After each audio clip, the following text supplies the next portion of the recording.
স্বামী এবং স্ত্রীর ইম্পর্টেন্ট যে রাতটা, এটা হলো পবিত্র বাসর রাত। এটা একটা সুন্দর রাত স্বামী এবং স্ত্রীর জন্য।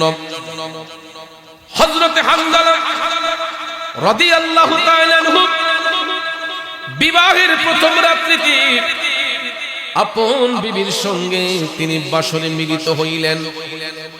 সকাল বেলা গোসলটা ওনার উপর ফরজ, গোসল করবেন।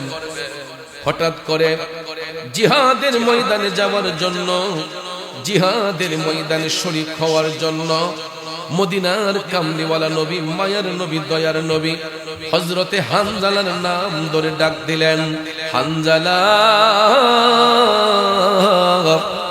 ডাকটা শোনার সঙ্গে সঙ্গে হযরতে হানজালা তিনি ফরজ গোসল করবেন, কিন্তু রাসূল যখন ডাক দিলেন তিনি আমার দয়াল নবীর ডাকের মধ্যে সাড়া দিয়া লাব্বাইক ইয়া রাসূলুল্লাহ বলে নবীর কদম মোবারকে হাজির হয়ে গেলেন।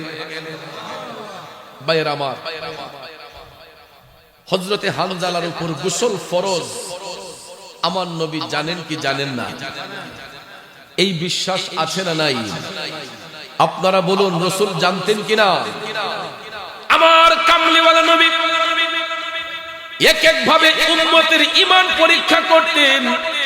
হযরতে হানজালা ফরজ গোসল করবেন, আমার নবী জানতেন। এ সত্ত্বেও আমার দয়াল নবীজি ডাক দিলেন, হানজালা। হযরতে হানজালা ফরজ গোসলটা বাদ দিয়া লাব্বাইক ইয়া রাসূলুল্লাহ বলে আমার নবীর ডাকে সাড়া দিলেন। আমার ভাইয়েরা, বন্ধুরা, আপনারা বলেন ফরজ তরক করলে কেমন গুনাহ হয়? কি গুনাহ হয়? কবিরা গুনাহ হয়। ভয় পান? ফরজ তরক করলে কি গুনাহ হয়? কবিরা গুনাহ হয়। তো হযরতে হানজালা ওনার উপর গোসল ফরজ, রাসূল ডাক দিয়েছেন। আপনারা বলেন ওই মুহূর্তে ওনার ফরজ গোসলটা বড় নাকি আমার নবীর ডাকে সাড়া দেওয়াটা বড়?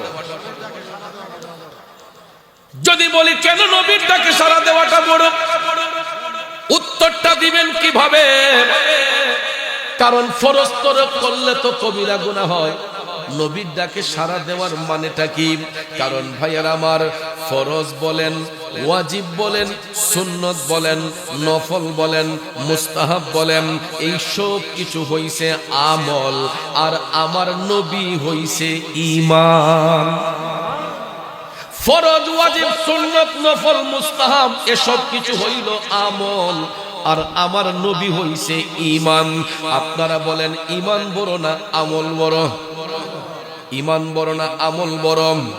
বাজানো, আমল যদি কম বেশি হয়